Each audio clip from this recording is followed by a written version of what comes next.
ਸਤਿ ਸ਼੍ਰੀ ਅਕਾਲ। India plus USA ਦੇਖ ਰਹੇ ਸਾਰੇ ਦਰਸ਼ਕਾਂ ਦਾ ਮੈਂ ਅਮਨਪ੍ਰੀਤ ਕੌਰ ਸਵਾਗਤ ਕਰਦੀ ਹਾਂ।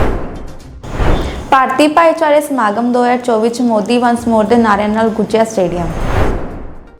ਈਦ ਮੌਕੇ ਮਲੇਰਕੋਟਲੇ ਪਹੁੰਚੇ ਸੀਐਮ ਮਾਨ ਬੋਲੇ ਥੋੜਾ ਸਮਾਂ ਦਿਓ, ਪੰਜਾਬ ਦਾ ਬਦਲਿਆ ਰੂਪ ਦੇਖੋਗੇ।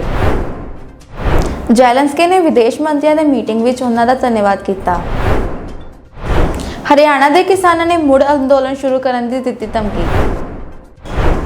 ਆਪ ਸਰਕਾਰ ਨੇ ਵੱਡੇ ਦਾਅਵੇ ਕੀਤੇ ਪਰ ਇਹ ਸਾਫ਼ ਹੋ ਗਿਆ ਹੈ ਕਿ ਇਹ ਸਭ ਖੋਖਲਾ ਹੈ। ਨਵਜੋਤ ਸਿੰਘ ਸਿੱਧੂ।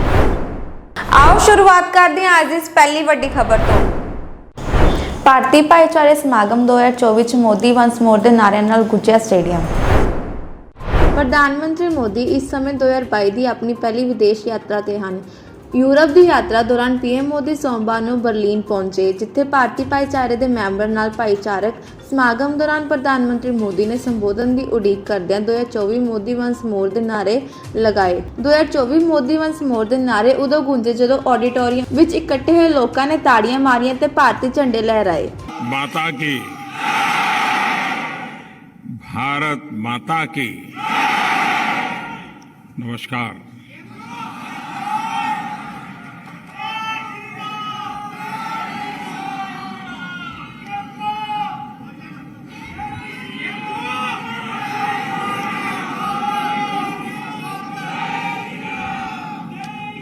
ये मेरा सौभाग्य है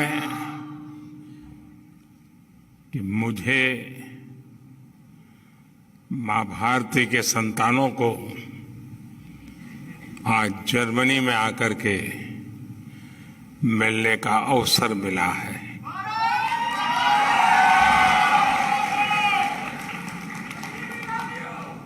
आप सभी से मिलकर बहुत अच्छा लग रहा है।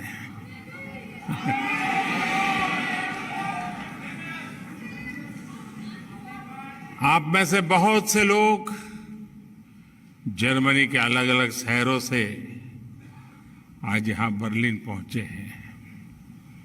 आज सुबह मैं बहुत हैरान था कि ठंडी का समय है, यहां भारत में गर्मी बहुत है इन दिनों, लेकिन कई छोटे छोटे बच्चे भी सुबह 4, साढ़े 4 बजे आ गए थे। आपका ये प्यार, आपके आशीर्वाद, ये मेरी बहुत बड़ी ताकत है।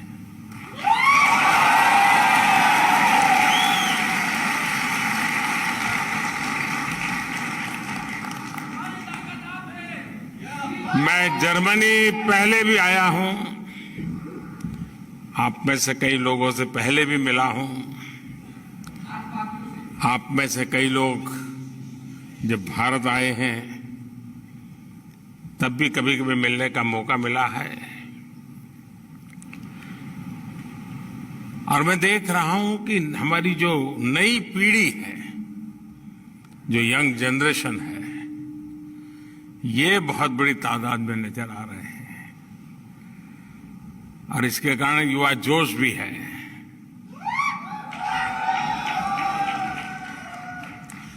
लेकिन आपने अपने व्यस्त पल समयों में से ये समय निकाला, यहां आए। मैं हृदय से आप सबका बहुत आभारी हूं। अभी हमारे राजदूत बता रहे थे कि यहां संख्या की दृष्टि से तो जर्मनी में भारतीयों की संख्या कम है, लेकिन आपके स्नेह में कोई कमी नहीं है।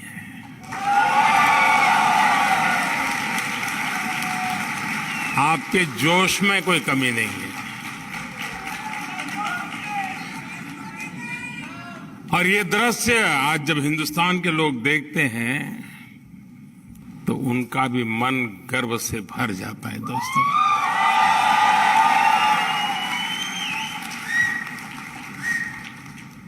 साथियों, आज मैं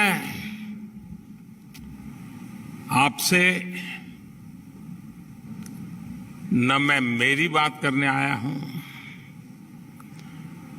न मोदी सरकार की बात करने आया हूं, लेकिन आज मन करता है कि जी भर के आप लोगों को करोड़ों करोड़ों हिंदुस्तानियों के सामर्थ्य की बात करूं, उनका गौरवगान करूं, उनके गीत गाऊं। और जब मैं कोटि कोटि हिंदुस्तानियों की बात करता हूं तो सिर्फ वो लोग नहीं जो वहां रहते हैं, वे लोग भी जो यहां रहते हैं। मेरी इस बात में दुनिया के हर कोने में बसने वाले मां भारती के संतानों की बात है। मैं सबसे पहले जर्मनी में सफलता के झंडे गाड़ रहे आप सभी भारतीयों को बहुत बहुत बधाई देता हूं, बहुत बहुत शुभकामनाएं देता हूं।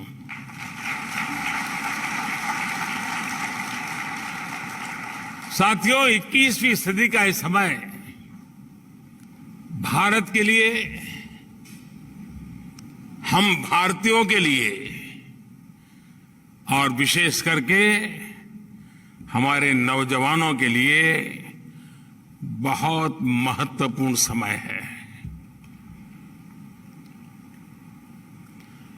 आज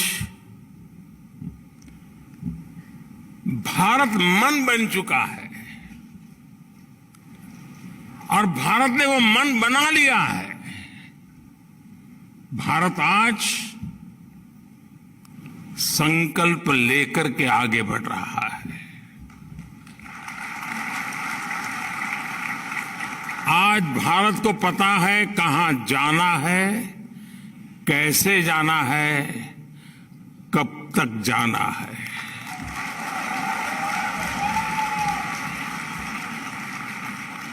और आप भी जानते हैं कि जब किसी देश का मन बन जाता है तो वो देश नए रास्तों पर भी चलता है और मनचाही मंजिलों को प्राप्त करके भी दिखाता है।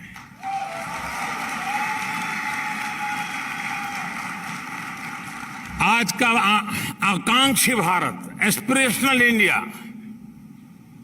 आज का युवा भारत देश का तेज विकास चाहता है। वो जानता है कि इसके लिए राजनीतिक स्थिरता और प्रबल इच्छा शक्ति कितनी आवश्यक है, कितनी अनिवार्य है, वो आज का हिंदुस्तान भली भांति समझता है। और इसलिए भारत के लोगों ने 3 दशकों से चली आ रही राजनीतिक अस्थिरता के वातावरण को एक बटन दबा करके खत्म कर दिया।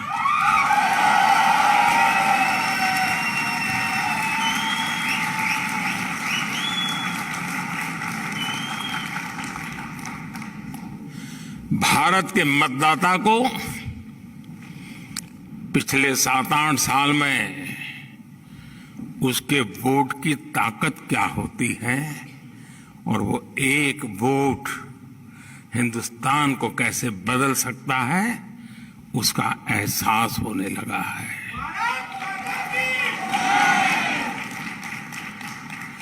सकारात्मक बदलाव और तेज विकास की आकांक्षा ही थी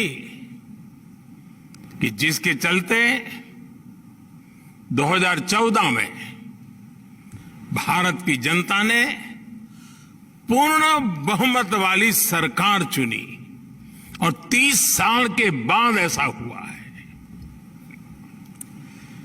ये भारत की महान जनता की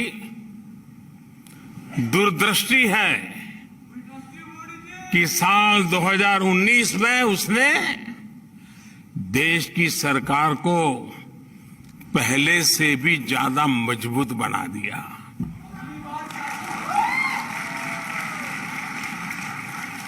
भारत को चौतरफा आगे बढ़ाने के लिए जिस तरह की निर्णायक सरकार चाहिए वैसी सरकार को ही भारत की जनता ने सत्ता सौंपी है। मैं जानता हूं साथियों कि उम्मीदों का कितना बड़ा आसमान हमसे जुड़ा हुआ है, मुझसे जुड़ा हुआ है। लेकिन मैं ये भी जानता हूं कि मेहनत की पराकाष्ठा करके खुद को खपाकर कोटि कोटि भारतीयों के सहयोग से, उन कोटि कोटि भारतीयों के नेतृत्व में भारत नई ऊंचाई पर पहुंच सकता है।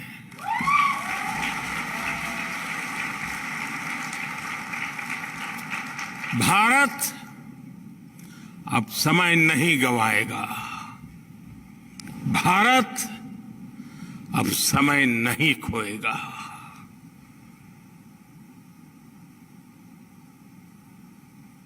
आज वक्त क्या है, इस वक्त का सामर्थ्य क्या है और इसी वक्त में पाना क्या है, वह हिंदुस्तान भली भांति जानता है।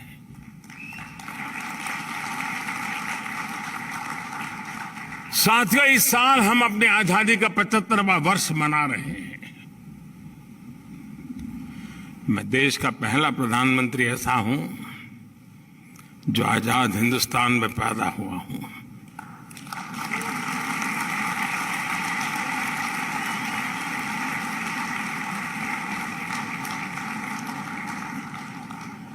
भारत जब अपनी आजादी के 100 वर्ष मनाएगा,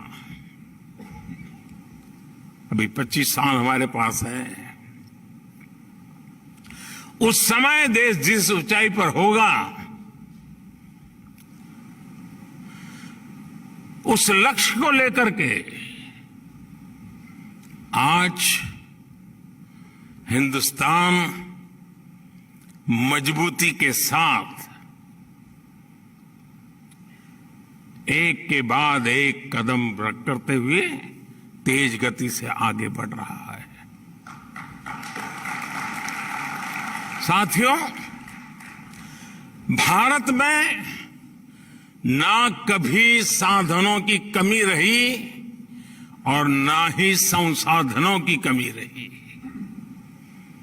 आजादी के बाद देश ने एक मार्ग तय किया, एक दिशा तय की, लेकिन समय के साथ जो बहुत सारे परिवर्तन होने चाहिए थे,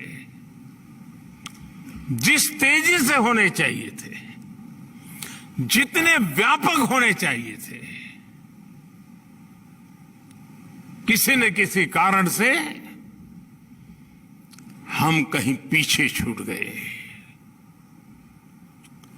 विदेशी हुकूमत ने भारतीयों का साल दर साल जो आत्मविश्वास कुचला था,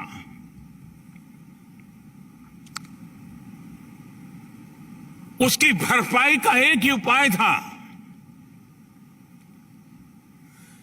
फिर से एक बार भारत के जन जन में आत्मविश्वास भरना, आत्मगौरव भरना, और उसके लिए सरकार के प्रति भरोसा बनना बहुत जरूरी था।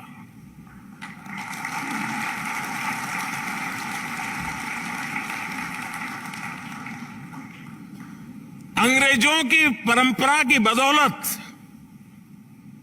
सरकार और जनता के बीच में एक भरोसे की बहुत बड़ी खाई थी। शक के बादल मंडरा रहे थे, क्योंकि अंग्रेजों की हुकूमत में जो देखा था उसमें उसके परिवर्तन नजर आए, उसके लिए जो गति चाहिए उस गति का अभाव था। और इसलिए समय की मांग थी कि सामान्य मानवीय की जिंदगी में से सरकार कम होती चली जाए, सरकार हटती जाए। Minimum government, maximum governance.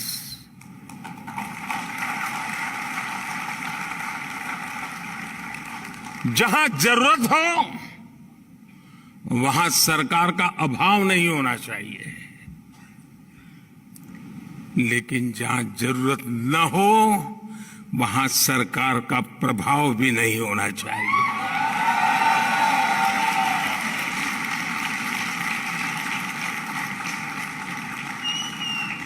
साथियों, देश आगे बढ़ता है जब देश के लोग, जनता जनार्दन स्वयं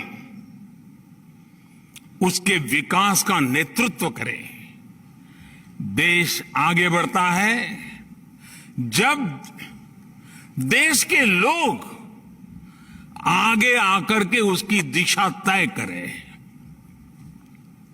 अब आज के भारत में सरकार नहीं, मोदी नहीं, बल्कि देश की कोटि कोटि जन ड्राइविंग फोर्स पर बैठे हुए हैं।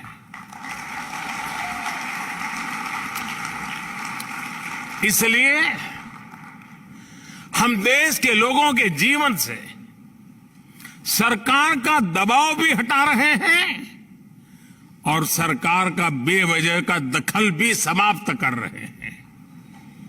हम रिफॉर्म करते हुए देश को ट्रांसफॉर्म कर रहे हैं। और मैं हमेशा कहता हूं, रिफॉर्म के लिए पॉलिटिकल विल चाहिए, परफॉर्म के लिए गवर्नमेंट मशीनरी का एस्टैब्लिशमेंट चाहिए और रिफॉर्म के लिए जनता जनार्दन की भागीदारी चाहिए। और तब जाकर के रिफॉर्म, परफॉर्म, ट्रांसफॉर्म की गाड़ी आगे बढ़ती है। आज Bharat ease of living, quality of life, ease of employment, quality of education, ease of mobility, quality of travel, ease of doing business, quality of services, quality of products, हर क्षेत्र में तेजी से काम कर रहा है, नए आयाम स्थापित कर रहा है। वही देश है जो आप जिसे छोड़ करके आए थे ना, यहां देश वही है।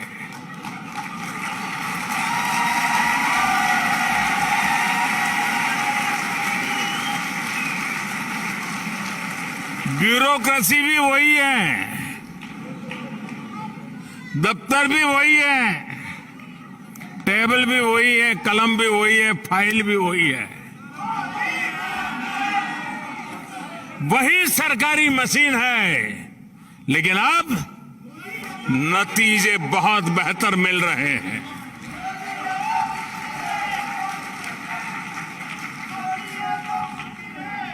साथियों, 2014 से पहले जब भी मैं आप जैसे साथियों से बात कर रहा था तो एक बहुत बड़ी शिकायत,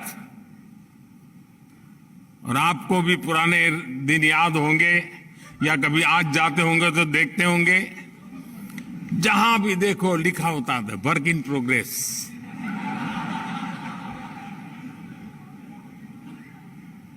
मैं किसी की आलोचना नहीं कर रहा, लेकिन हमारे यहां होता यही रहा कि पहले कहीं सड़क बनती है, फिर बिजली के लिए सड़क खोदी जाती है, फिर पानी वाले पहुंचते हैं, वो पानी फेर देते हैं, फिर टेलीफोन वाले आते हैं, वो कुछ और ही खड़ा कर देते हैं। एक सड़क बजट खर्च हो रहा है, काम खत्म नहीं हो रहा है। ये मैंने सिर्फ एक उदाहरण दिया क्योंकि आपने अपनी आंखों से देखा है। और इसलिए होता है कि सरकारी विभागों का एक दूसरे के साथ न तो संवाद होता है और न ही जानकारियों का कोई तालमेल। सब अपनी अपनी दुनिया बनाकर उसमें बैठे हुए हैं। हर एक के पास रिपोर्ट कार्ड है कि मैंने इतनी सड़क बना दी, कोई कहे कि मैंने इतने तार डाल दिए, कोई कहे मैंने इतनी पाइप डाल दी, लेकिन परिणाम work in progress. In silos को तोड़ने के लिए अब हमने पीएम गति शक्ति नेशनल मास्टर प्लान बनाया है। चारों तरफ उसकी तारीफ हो रही है। हम हर डिपार्टमेंटल साइलोज को तोड़कर इंफ्रास्ट्रक्चर से जुड़े हर प्रोजेक्ट में सभी स्टेक होल्डर्स को एक ही प्लेटफॉर्म पर लेकर आए हैं। अब सरकारें, सभी विभाग अपने अपने हिस्से का काम एडवांस में प्लान कर रहे हैं। इस नई अप्रोच ने डेवलपमेंट के कार्यों की स्पीड को बढ़ा दी है और स्केल भी बढ़ा दिया है। और भारत की आज अगर जो सबसे बड़ी ताकत है तो वो स्कोप है, स्पीड है और स्केल है। आज भारत में सोशल और फिजिकल इंफ्रास्ट्रक्चर, उस पर अभूतपूर्व निवेश हो रहा है। आज भारत में नई शिक्षा नीति को लागू करने के लिए सहमति का एक वातावरण बना है, तो दूसरी तरफ नई स्वास्थ्य नीति, उसको लागू करने पर काम चल रहा है। आज भारत में रिकॉर्ड संख्या में नए एयरपोर्ट्स बनाए जा रहे हैं। छोटे छोटे शहरों को एयर रूट से जोड़ा जा रहा है। भारत में मेट्रो कनेक्टिविटी पर जितना काम आज हो रहा है उतना पहले कभी नहीं हुआ। भारत में आज रिकॉर्ड संख्या में नए मोबाइल टावर्स लग रहे हैं। अब भारत 5G दस्तक दे रहा है। भारत में भी, भारत में आज रिकॉर्ड संख्या में गांवों का ऑप्टिकल फाइबर से जोड़ा जा रहा है। कल्पना कर सकते हैं 6 लाख गांवों में ऑप्टिकल फाइबर नेटवर्क पहुंचेगा। हिंदुस्तान के गांव दुनिया के साथ किस प्रकार से अपना नाता जोड़ेंगे, इसकी आप कल्पना कर सकते हैं। भारत में और जर्मनी में बैठे हुए आप लोग इस बात को ज्यादा समझ पाएंगे। भारत में जितनी फास्ट इंटरनेट कनेक्टिविटी है,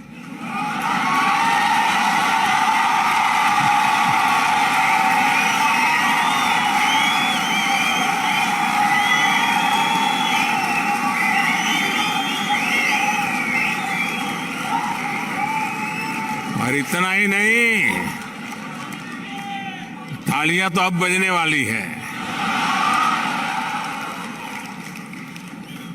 तालियां इस बात पर बजने वाली है कि जितना सस्ता डेटा है वो बहुत से देशों के लिए अकल्पनीय है।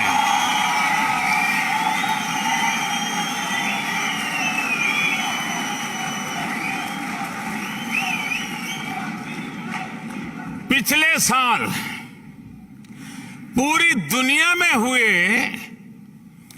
रियल टाइम डिजिटल पेमेंट्स, कान खोल दो, रियल टाइम डिजिटल पेमेंट में से मैं पूरी दुनिया की बात कर रहा हूं। अब भारत छोटा नहीं सोचता है।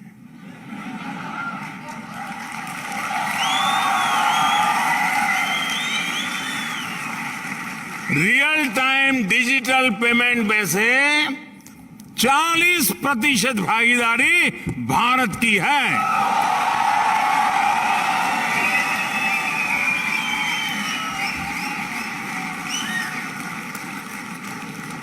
साथियों, मैं एक और बात आपको बता दूं। जिसे जानकर पता नहीं आप बैठे रहेंगे कि नहीं बैठे रहेंगे,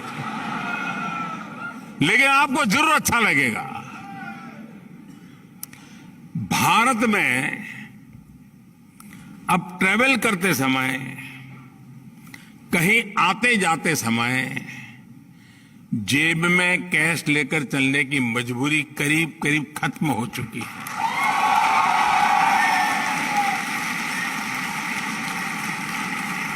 दूर सुदूर के गांव तक भी अपना मोबाइल फोन पर ही हर तरह के पेमेंट आपके लिए काफी है दोस्तों। साथियों, आज भारत में गवर्नेंस में टेक्नोलॉजी का जिस तरह इंक्लूजन किया जा रहा है, वो नए भारत की नई पॉलिटिकल विल भी दिखाता है और डेमोक्रेसी की डिलीवरी क्षमता का भी प्रमाण है। आज केंद्र, राज्य और लोकल सरकारों की लगभग, ये भी आंकड़ा थोड़ा अजूबा, आज आपके लिए अजूबा होगा, केंद्र सरकार, राज्य सरकार और लोकल सेल्फ गवर्नमेंट, इनकी करीब करीब 10,000 सेवाएं, 10,000 सर्विसेज ऑनलाइन उपलब्ध है।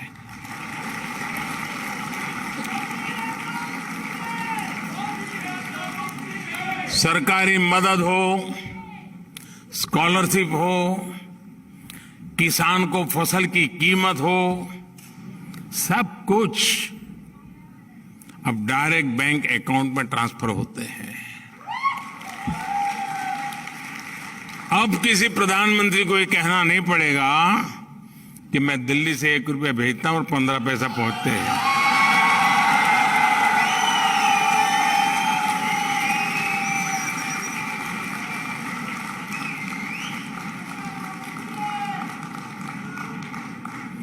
वो कौन सा पंजा था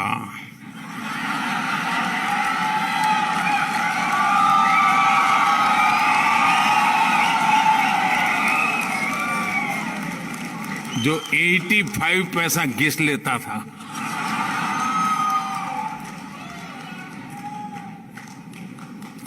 आपको ये जानकर भी अच्छा लगेगा कि बीते 7-8 साल में भारत सरकार ने,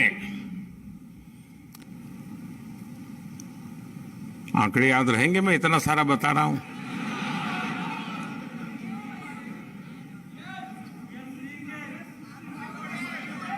डरो मत, ये आप ही का पुरुषार्थ है, आप ही की कमाल है। पिछले 7-8 साल में भारत सरकार ने डीबीटी, डायरेक्ट बेनिफिट ट्रांसफर, सीधा एक क्लिक किया, जो हकदार है उसके खाते में पैसे चले गए। डायरेक्ट जो डीबीटी के द्वारा हमने पैसे भेजे, वो अमाउंट है 22 लाख करोड़ रुपए से अधिक। यानी अब आप जर्मनी में हैं तो आपको बता दो, $300 बिलियन से भी ज्यादा बेनिफिशियरीज के खाते में पैसे पहुंचे हैं। बीच में कोई बिचौलिया नहीं, कोई कट की कंपनी नहीं, कहीं कट मनी नहीं। इस वजह से सिस्टम में कितनी बड़ी ट्रांसपेरेंसी आई है और उसके कारण जो भरोसे की खाई थी, उस खाई को भरने का बहुत बड़ा काम इन नीतियों के कारण, इस नीयत के कारण और इस टेक्नोलॉजी के माध्यम से हो पाया है।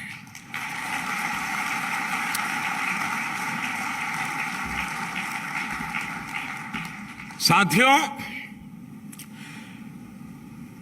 ऐसे टूल्स जब हाथ में आते हैं, जब नागरिक एम्पावर होता है, तो बहुत स्वाभाविक है वो आत्मविश्वास से भर जाता है। वो खुद संकल्प लेना शुरू करता है और स्वयं संकल्प को सिद्धि में परिवर्तित करने के लिए परिश्रम की पराकाष्ठा करके देखता है और तब जाकर के देश दोस्तों आगे बढ़ता है। और इसलिए दोस्तों, नया भारत आप सिर्फ सिक्योर फ्यूचर की नहीं सोचता, बल्कि भारत रिस्क लेता है, इनोवेट करता है, इंक्यूबेट करता है। मुझे याद है 2014 के आसपास हमारे देश में, इतना बड़ा देश, सिर्फ 200-400 ही स्टार्टअप्स हुआ करते थे। कितने? जरा याद रख के बोलो ना यार। हाँ, और आज 8 साल पहले 200, 300 या 400 स्टार्टअप्स आज 68,000 से भी ज्यादा स्टार्टअप्स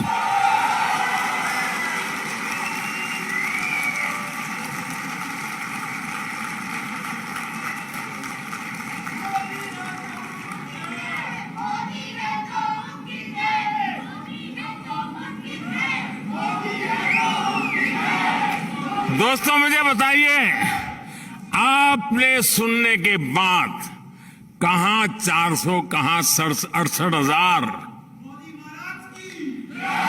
200-400 से 68,000, आपका सीना गर्व से भर गया कि नहीं भर गया?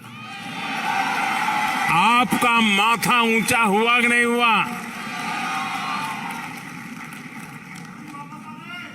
और साथियों, इतना ही नहीं, सिर्फ स्टार्टअप्स की संख्या एक बात है, आज दुनिया के सारे पैरामीटर्स कह रहे हैं कि इसमें दर्जनों स्टार्टअप्स यूनिकॉर्न बन चुके हैं।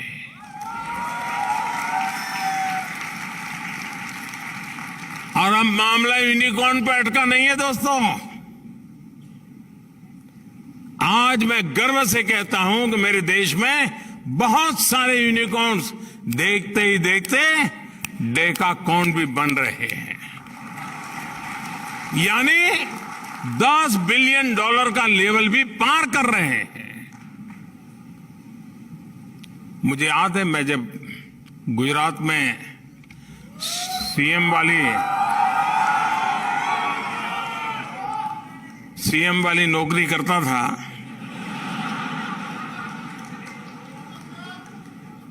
और किसी भी हमारे साथी बाबू को पूछता है बच्चे क्या करते हैं, तो बोले आईएएस की तैयारी करता है। ज्यादातर यही कहते थे। आज भारत सरकार में बाबुओं से पूछता हूं कि भाई क्या करते हैं बेटे, बेटी क्या कर रही है, बोले साहब वो तो स्टार्टअप में लग गए। ये परिवर्तन छोटा नहीं है दोस्तों।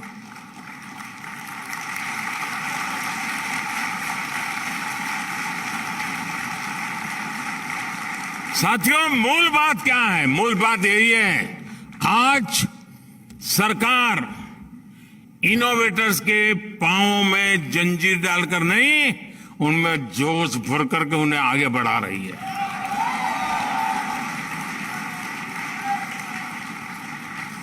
अगर आपको जियो स्पेशल क्षेत्र में इनोवेशन करना हो, नए तरह के ड्रोन बनाना हो, या स्पेस के क्षेत्र में कोई नई सैटेलाइट या रॉकेट बनाना हो, इसके लिए सबसे खुला, सबसे नर्चरिंग वातावरण आज हिंदुस्तान में उपलब्ध है दोस्तों।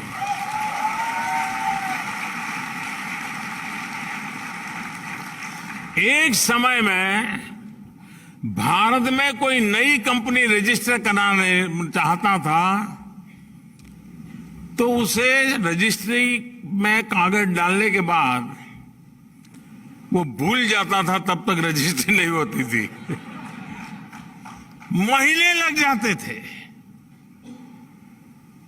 जब भरोसा बढ़ जाता है, सरकार का नागरिकों पर भरोसा बढ़ता है, नागरिकों का सरकार पर भरोसा बढ़ता है, अविश्वास की खाई खत्म होती है। नतीजा ये आता है कि आज अगर कंपनी रजिस्टर करनी है तो 24 घंटे लगते हैं, दोस्तों 24 घंटे।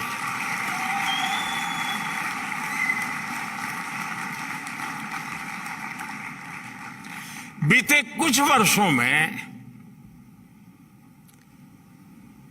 सरकार की एक आदत थी, एक चेंबर हो ऑफिस का, 6 टेबल हो।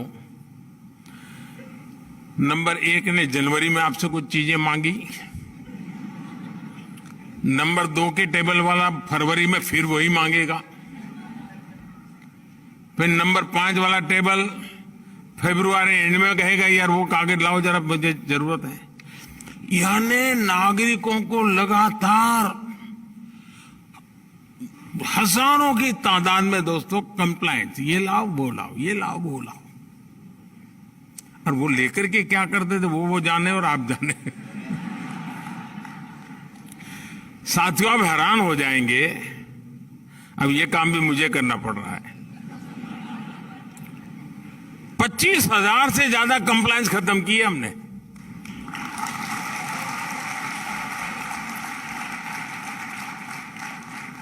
इतना ही नहीं, मैं 2013 में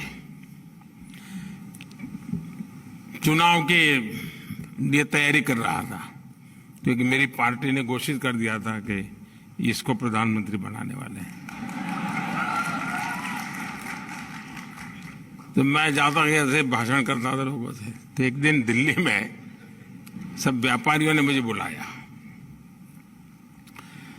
तो व्यापारी का बड़ा सम्मेलन था और उसमें जो मेरे आगे सज्जन बोल रहे थे वो कह रहे थे देखिए वो कानून बना है, वो कानून बना है, ये कानून बना है, इसका कानून बना, सारा ढेर सारे कानून बता रहे थे। अब चुनाव के समय तो सब लोग यही कहते हैं ठीक है मैं कर लूंगा, लेकिन दोस्तों मैं जरा दूसरी मिट्टी का इंसान हूं।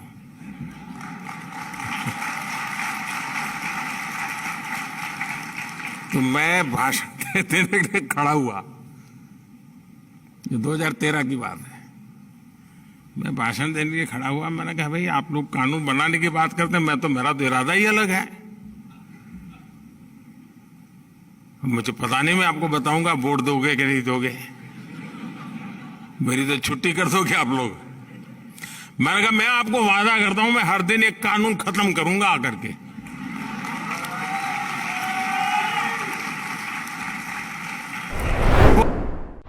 ईद मौके मलेरकोटले पहुंचे सीएम मान, बोले थोड़ा समा दियो पंजाब ਦਾ ਬਦਲਿਆ ਰੂਪ ਦੇਖੋਗੇ।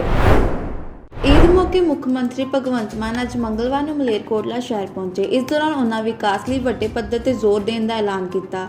सीएम मान ने ਇੱਥੇ ਈਦ ਸਮਾਗਮ ਦੌਰਾਨ ਕਿਹਾ ਕਿ ਮਲੇਰਕੋਟਲਾ ਨੂੰ ਜ਼ਿਲ੍ਹੇ ਦਾ ਦਰਜਾ ਮਿਲ ਗਿਆ ਹੈ, ਪਰ ਇਹ ਅਜੇ ਵੀ ਬੁਨਿਆਦੀ ਸਹੂਲਤਾਂ ਤੋਂ ਸੁਰੱਖਣ ਹੈ। ਅਸੀਂ ਜ਼ਿਲ੍ਹੇ ਨੂੰ ਸਾਰੀਆਂ ਸਹੂਲਤਾਂ ਪ੍ਰਦਾਨ ਕਰਾਂਗੇ। ਪਟਿਆਲਾ ਵਿੱਚ ਹਾਲ ਹੀ ਵਿੱਚ ਹੋਏ ਫਿਰਕੂ ਤਣਾਅ ਦਾ ਹਵਾਲਾ ਦਿੰਦਿਆਂ ਮੁੱਖ ਮੰਤਰੀ ਨੇ ਕਿਹਾ ਕਿ ਪੰਜਾਬ ਵਾਸੀਆਂ ਦਾ ਸਮਾਜਿਕ ਬੰਧਨ ਮਜ਼ਬੂਤ ਹੈ ਅਤੇ ਨਫ਼ਰਤ ਫੈਲਾਉਣ ਵਾਲਿਆਂ ਦੀ ਇੱਥੇ ਕੋਈ ਥਾਂ ਨਹੀਂ ਹੈ। मेरे वाले सब नूं ईद मुबारक। अज रोज़ियां दा आखिरी दिन जिहड़ा है वो ईद दे रूप च मनाया जाता है। रोजे जिहड़े ने उन्हां दा भी एक मकसद है, उन्हां दा भी एक साइंटिफिक मीनिंग है कि भुखे रहना है। आप भुखे रह के जो अपने शरीर नूं तड़प हुंदी है तां तुसीं दूजियां जिन्हां नूं रोटी नहीं मिलती, गरीबां नूं जिन्हां नूं एक डंग रोटी मिलती है जां कदे नहीं भी मिलती, ताकि तुसीं उन्हां दे दुखां नूं अपने शरीर ते हंडा के देखो कि उन्हां दे दुख किड्डे वड्डे ने। अज मलेरकोटला दे विच आके बड़ी खुशी हुई है। इन्नी भारी गिनती च तुसी आए हो। एक बार फिर मैं थोनू ईद मुबारक कहना।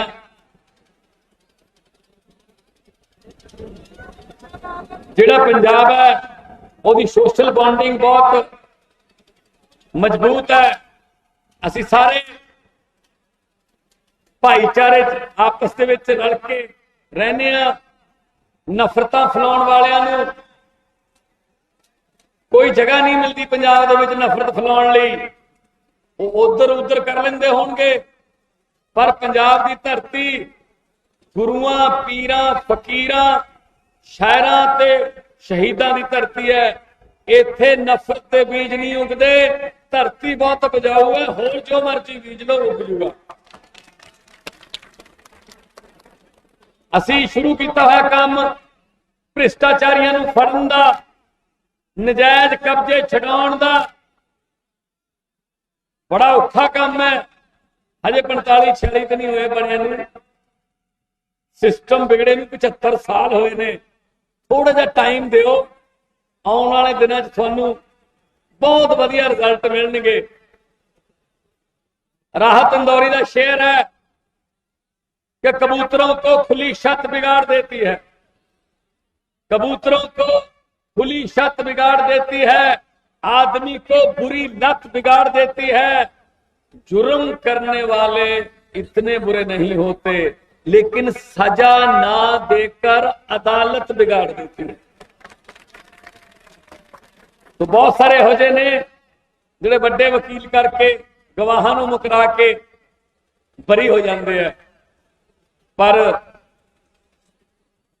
कुरान शरीफ भी लिखा है, साडा धर्म भी यही कहता है, इथों तो बरी हो जाओगे, कचहरियां च वकील वड्डे कर लोगे, गवाह मुकरा लोगे पैसे दे, पर अल्लाह की कचहरी च, वाहिगुरू की कचहरी च उत्थे नहीं वकील मिलते किराए पे, उत्थे अमलां दे हुंदे ने नेड़े, किसे नहीं तेरी जात हो सकती। बाकी जो जिम्मेदारी तुसीं मैनूं दित्ती है सिर मत्थे प्रवान है। मैं नहीं बनया मुख्यमंत्री, तुसीं बने हो सारे, सरकार तुहाडी है, जदों मर्जी तुसीं राय दे सकते हो। इंशाअल्लाह आउण वाले 1-2 सालां च तुहानूं पंजाब दा रंग बदलदा नजर आऊगा, रंगला पंजाब नजर आऊगा। जिला बन गया मलेरकोटला, बिल्डिंगां नहीं हजे बनिया, पुलिस लाइन नहीं बनी, कचहरियां नहीं बनिया, बनावांगे, वो साडा काम है। इन्हां ने कहा गलियां नालियां वास्ते होर वास्ते 50 करोड़, 50 करोड़ तो अजकल की हुंदा जी, तुसीं बहुत घट मिली है जी, मिलदी 50 करोड़ नहीं, जिन्ना चिर आखिरी गली दी इट नहीं लगती, जिन्ने लगणगे लाई चले। हजे तक 80-75 साल हो गए आजादी नूं, हजे तक गलियां नालियां भी खड़े, हजे तक टोपे सीवरेज ठीक नहीं होए साथ। दुनिया चंद ते चढ़ गई, अमरीका वाले मंगल ग्रह ते प्लाट कट्टण नूं फिरदे आ, असीं उत्थे हजे गलियां नालियां टोबे सीवरेज, क्योंकि सानू उन्होंने अगे दिखाया ही नहीं कुछ। तालीम, पढ़ाई, विद्या ये बहुत जरूरी है। नमूने दे कॉलेज, वर्ल्ड क्लास की पढ़ाई मलेरकोटले च स्कूल इहो जिहे कि तुहाडे रिश्तेदार आके फोटो खिचाया करनगे स्कूलों च, आ भी स्कूल होंदे ने, इस तरह की तालीम तुहाडे बच्चों नूं मिलूगी। मैं वो वादा करता ही नहीं जिहड़ा मैं ना कर सका। कल कैबिनेट के फैसले किए हैं 26,454 नौकरियां नवीं, जेड़े MLA 5-5 लाख 5.5 लाख पेंशन लेंदे सी, उन्होंने कहता कोई एहसान नहीं किया तुसीं साडे ते, वोटां तां मंगदे हो कि सेवा करांगे, मौका दो, तो सेवा की इन्नी पेंशन एक मिलूगी, लैनी है लो, नहीं ना लो।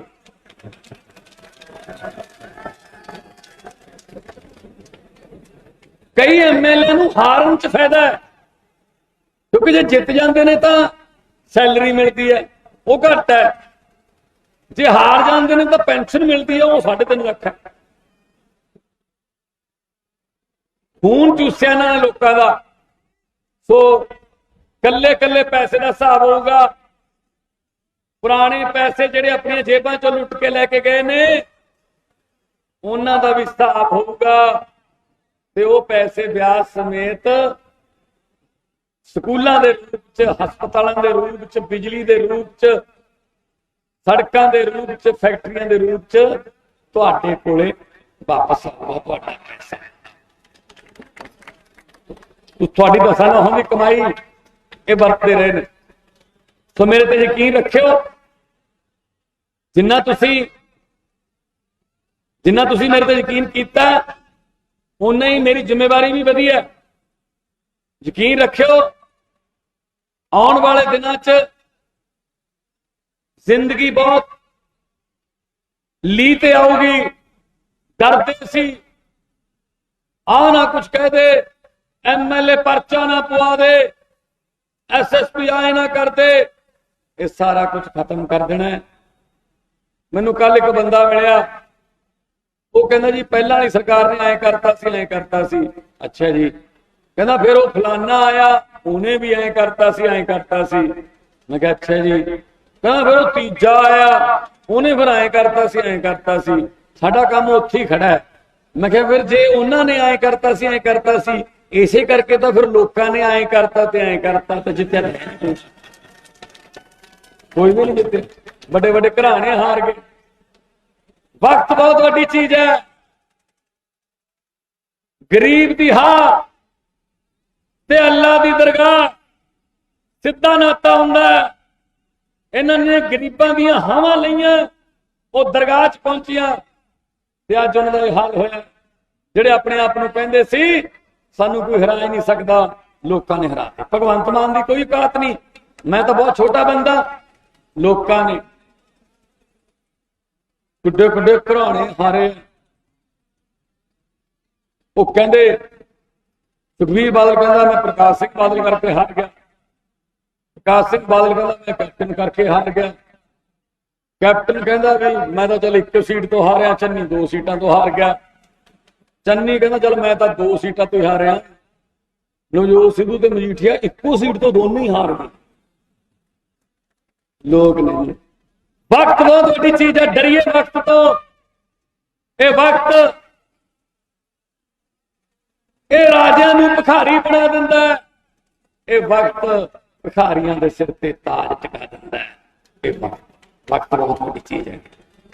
हुकूमत वो करते हैं जिनका दिलों पर राज होता है, यूं कहने को तो मुर्गे के सर पे भी ताज होता है। एक बार फिर मेरे वालों ਤੁਹਾਨੂੰ ईद मुबारक। गले मिल के सारे भाईचारे साझ रख के तुसी मिलो, असीं तुहाडे नाल आ। जो भी कोई काम सरकारे द्वारे होवे, बिना किसी डर तो, बिना किसी झिझक तो ਜਦੋਂ ਮਰਜ਼ੀ ਸਾਡੇ ਕੋਲੇ ਆ ਜਾਓ। ਅਸੀਂ ਤੁਹਾਡੇ ਲਈ ਆ, ਤੁਸੀਂ ਸਾਨੂੰ ਤਾਕਤ ਦਿੱਤੀ ਹੈ, ਉਹ ਤਾਕਤ ਅਸੀਂ ਤੁਹਾਡੇ ਲਈ ਵਰਤਾਂਗੇ, ਤੁਹਾਡੇ ਉੱਤੇ ਨਹੀਂ ਵਰਤਾਂਗੇ। ਬਹੁਤ ਬਹੁਤ ਧੰਨਵਾਦ। ਖੁਦਾ ਹਾਫਿਜ਼। ਮੇਰੀ ਇੰਨੀ ਕੁ ਹਾਜ਼ਰੀ ਪ੍ਰਵਾਨ ਕਰਿਓ। ਵਾਹਿਗੁਰੂ ਜੀ ਕਾ ਖਾਲਸਾ, ਵਾਹਿਗੁਰੂ ਜੀ ਕੀ ਫਤਿਹ। ਜ਼ੈਲੈਂਸਕੀ ਨੇ ਵਿਦੇਸ਼ ਮੰਤਰੀਆਂ ਦੇ ਮੀਟਿੰਗ ਵਿੱਚ ਉਹਨਾਂ ਦਾ ਧੰਨਵਾਦ ਕੀਤਾ। ਡੈਨਮਾਰਕ ਯੂਕਰੇਨ ਨੂੰ ਸਮਝਦਾ ਤੇ ਸਮਰੱਥ ਕਰਦਾ ਹੈ ਅਤੇ ਅਸੀਂ ਇਸ ਨੂੰ ਮਹਿਸੂਸ ਕਰਦੇ ਹਾਂ। ਇਸ ਦੇਸ਼ ਦੇ ਵਿਦੇਸ਼ ਮਾਮਲੇ ਅਤੇ ਮੰਤਰੀ ਦੀ ਵਿਸ਼ਾ ਮੀਟਿੰਗ ਲਈ ਧੰਨਵਾਦ। ਅਸੀਂ ਇਸ ਮੁਸ਼ਕਲ ਸਮੇਂ ਵਿੱਚ ਸਾਡੇ ਨਾਲ ਹੋਣ ਦੀ ਸ਼ਲਾਘਾ ਕਰਦੇ ਹਾਂ।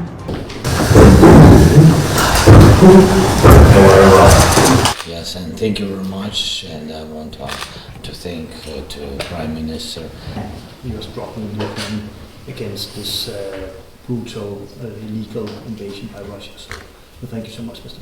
You do it, and you did already, and for us also. It's so cruel, and we all have a moral duty to stand up with weapons. It's as severe as possible, also immediately. And also we have war crimes for the atrocities done by the Russians here. To the Prime Minister, I've got we had very good meeting. Haryana ਦੇ ਕਿਸਾਨਾਂ ਨੇ ਮੁੜ ਅੰਦੋਲਨ ਸ਼ੁਰੂ ਕਰਨ ਦੀ ਦਿੱਤੀ ਧਮਕੀ। ਉਹਨਾਂ ਦੀਆਂ ਮੰਗਾਂ ਨਾ ਮੰਨੇ ਜਾਣ ਤੇ ਕੇਂਦਰ ਸਰਕਾਰ ਵਿਰੁੱਧ ਸਾਂਝੇ ਕਿਸਾਨ ਮੋਰਚਾ ਦੇ ਦਿੱਤੇ ਸੱਦੇ ਤੇ ਵੱਖ-ਵੱਖ ਕਿਸਾਨ ਜਥੇਬੰਦੀਆਂ ਦੇ ਨੁਮਾਇੰਦਿਆਂ ਨੇ ਰੋਸ ਮਾਰਚ ਕੱਢਿਆ, ਧਰਨਾ ਦਿੱਤਾ ਤੇ ਜ਼ਿਲ੍ਹਾ ਅਧਿਕਾਰੀਆਂ ਨੂੰ ਮੰਗ ਪੱਤਰ ਸੌਂਪਿਆ। उनका करोड़ों रुपया बकाया है, मिल की तरफ, और इस बात को लेके वहाँ पे किसान आंदोलन कर रहे हैं। लेकिन किसी भी प्रकार की सुनवाई ना होने के बाद आज स्थिति ये आ गई है कि केन कमिश्नर के कार्यालय पर पंचकुला में जो आंदोलनकारी किसान साथी हैं उनको धरना देना पड़ रहा है। और अभी इस बात की भी रिपोर्ट आई है कि केन कमिश्नर ने किसानों से तरीके से बातचीत करके और उनकी अदायगी के लिए प्रयास करने की बजाय उनके साथ बदसलूकी की है। ये बहुत ही गंभीर मामला है और ये सरकार इस तरीके से उतारू होगी तो तमाम अन्य मसलों के ऊपर भी वो किसानों के खिलाफ ऐसा आचरण करती रहेगी। इसलिए इसके ऊपर अंकुश लगना जरूरी है। इसलिए हम किसान सभा की तरफ से इस केन कमिश्नर के इस आपत्तिजनक आचरण की निंदा करते हैं और हम ये मांग करते हैं कि तुरंत उनकी गन्ना की बकाया की अदायगी की जाए और हम उनके इस आंदोलन का समर्थन करते हुए यह अपील करते हैं संयुक्त किसान मोर्चा की तरफ से भी सभी संगठनों को कि वो ज्यादा से ज्यादा संख्या में वहां पर जाकर भी और अपनी जगह से प्रतिरोध करते हुए इस मांग के ऊपर वहां जो आंदोलनरत किसान हैं केन कमिश्नर के कार्यालय के ऊपर जिन्होंने डेरा डाला है उसके समर्थन में उतर कर आए। बहुत बहुत धन्यवाद। आप सरकार ने ਵੱਡੇ ਵੱਡੇ दावे किए पर यह साफ हो गया है कि यह सब खोखला है। नवजोत सिंह सिद्धू। पंजाब सरकार ने काम चलाओ ਅਤੇ दिशाहीन राज की याद दिवा दी है। आपने ਵੱਡੇ ਵੱਡੇ दावे किए पर हुण सब साफ हो गया कि ਇਹ सब खोखले सन। पंजाब की आर्थिकता डावाडोल है ਅਤੇ मंडी विच खुबदी जा रही है। सूबे सिर कर्जा दिन ब दिन ਵਧਦਾ जा रहा है। दिल पंजाबी, रूह पंजाबी, जमंदरू पंजाबी, गल पंजाब दी और पंजाब दे लोकां दे नाल भखदे मसलियां दी उन्हां दी जिंदगी दी आ कीड़ी रेता मित्र प्यारिया मेरे किहड़ा कपड़े गंदे हुंदे आ कीड़ी रेता आ ट्राली खड़ी आ इत्थे ही ट्रालियां ने अज तो 2 महीने पहला कांग्रेस की सरकार सी ते 900 रुपए सैकड़ा सी। ये पठानकोटों आउंदा 900 रुपये सैकड़ा एक ट्राली च जिहदी गल मैं करदा 4 सैकड़े आउंदा मतलब 3600 3700 रेट सी। एक महीना बीतिया ते 2200 रुपये सैकड़ा। जदों मैं इत्थे आया सी जाजगढ़ अज तो महीना पहला आया सी 2200 रुपये सैकड़ा सी। 2200 इंटू 4 800 रुपये ट्राली। अज मैं आया फिर सुन लै केजरीवाल साहब ठंडियां हवावां च तेरे कन्नां तक जे आवाज़ पहुंचदी होवे हिमाचल प्रदेश दियां पंप ला के पंजाब दे पिठ दे उत्ते तैनूं उत्थे नहीं पहुंचण दिंदा सिद्धू। तेरे झूठ दा पर्दाफाश करदा ही रहू। समझ नहीं सुन मेरा यार केजरीवाल दुनिया च झूठे देखे ना तेरे नालों वड्डा झूठा तू तो सुखबीर तो अगे लंघिया होए। कपौड़ शंख किथे तेरा 20,000 करोड़ होए मित्र प्यारिया। अज ट्राली 16,000 रुपये ट्राली मिलती नहीं। कंस्ट्रक्शन बंद, मिस्त्री करे, मजदूर करे, पट्ठे बंद, इट्टां बनदियां नहीं। ते दसो केजरीवाल साहब मजदूर बड़ई कंस्ट्रक्शन वर्कर दुकानदार कित्थे जावे? उन्हां दी गल्लां करदा तू आम आदमी दियां होए मित्रा। ते आम आदमी दा घसियारा बना खड़ा ये खास भी नहीं ले सकदा। ते जिन्हां ने MRI लई सी लोन दे उत्ते घर बनाउण नूं, जिन्हां ने लोन लए सी घर बनाउण वास्ते, कोई प्रोफैसर है, कोई छोटा व्यापारी है, उन्होंने इंटरस्ट पैंदा महीने का। एक ते रेता 3000 तो 16,000 उतों मिलता नहीं, उतों MRI दे रेट। ते कादी है तेरी सरकार, ते की है तेरी सरकार दा वकार?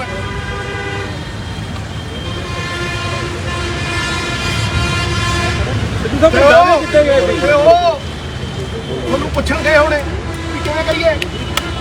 ਮੈਂ ਦੱਸਦਾ ਕਿਵੇਂ ਕਰੀਏ। ਬੋਲਾਂ ਤਾਂ ਬੋਲ ਤੈਨੂੰ ਚੈਲੰਜ ਕਰਦਾ ਮੈਂ ਮਿੱਤਰਾ, ਕੇਜਰੀਵਾਲ ਨੂੰ ਉਹ ਝੂਠਿਆ, ਤੈਨੂੰ ਚੈਲੰਜ ਕਰਦਾ ਮੈਂ। ਜਦ ਤੱਕ ਤੂੰ ਠੇਕੇਦਾਰੀ ਸਿਸਟਮ ਖਤਮ ਨਹੀਂ ਕਰਦਾ, ਮੈਨੂੰ 200 ਕਰੋੜ ਰੁਪਏ ਕੱਢ ਕੇ ਦਿੱਤਾ। ਪਿਛਲੇ 15 ਸਾਲਾਂ ਦੇ ਵਿੱਚ ਅਕਾਲੀ ਸਰਕਾਰ ਤੇ ਕਾਂਗਰਸ ਸਰਕਾਰ ਮਿਲਾ ਕੇ 200 ਕਰੋੜ ਤੋਂ ਵੱਧ ਨਹੀਂ ਕੱਢ ਸਕੀਆਂ। ਤੂੰ 20,000 ਕਰੋੜ ਦੀ ਗੱਲ ਕਰਦਾ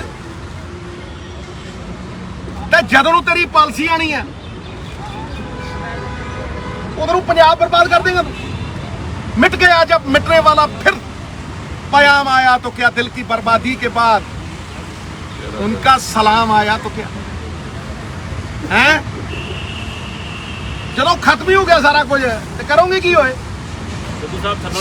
1 मिनट यार 7,000 करोड़ रुपये का कर्जा चुक लिया तुसीं ਸਰਕਾਰ ਬਣ ਤੋਂ ਬਾਅਦ 1 महीने है जी। ਤੇ ਢੀਂਗਾ ਮਾਰਦੀ ਤੁਸੀਂ ਵੱਡੀਆਂ ਵੱਡੀਆਂ। ਉਹ ਵਾਪਸ ਤੇ ਆਏ ਕੇਜਰੀਵਾਲ, ਇਹ ਕੋਈ ਲੰਡਨ ਥੋੜਾ ਨਾ। ਵਾਪਸ ਤੇ ਆ, ਦੇਖਾ ਲੂ ਚਲਦੀ ਚ ਬੈਠ ਖੜ ਤਾਂ ਸਹੀ ਤੇ ਆਪਣੇ ਸ਼ੀਸ਼ੇ ਨੂੰ ਕਹ ਕੋਟ ਤੇ ਲਾ ਤੇ ਇੱਥੇ ਆ ਵੇਖ ਧਰਤੀ ਦੇ ਉੱਤੇ ਜਿਹੜੇ ਬੰਦੇ ਆ ਮਿੱਟੀ ਨਾਲ ਮਿੱਟੀ ਤੇ ਹੋ 80 ਬੰਦੇ ਮਰ गए। अराजकता क्यों है? सब तो खतरनाक आदमी है भुखा आदमी। की करूं मजदूर, की करूं गरीब। पंजाबी नहीं भीख मंगदा, शीशे भन के थोड़े घर च बननगे। तू जिम्मेवार होएगा मित्रा ਜਿਹੜਾ ਝੂਠ ਵੇਚ ਗਿਆ ਪੰਜਾਬ 'ਚ। ਪਰ ਸਿੱਧੂ ਸਾਹਿਬ ਕਿਉਂ ਕਾਂਗਰਸ ਕਿਉਂ ਚੁੱਪ ਹੋ? ਤੁਸੀਂ ਇਕੱਲੇ ਤੁਸੀਂ ਗੱਲ ਕਰ ਰਹੇ ਹੋ। ਮੈਂ ਗੱਲ ਇਸ ਕਰਕੇ ਕਰ ਰਿਹਾ, ਮੇਰੇ ਕੋਲ ਨੈਤਿਕਤਾ ਦੀ ਤਾਕਤ ਹੈ, ਮੇਰੇ ਕੋਲ ਕਿਸੇ ਈਦੀ ਊਡੀ ਨੇ ਨਹੀਂ ਆਉਣਾ ਤੇ ਵੱਟ ਦੇਉਂ ਕੱਢ।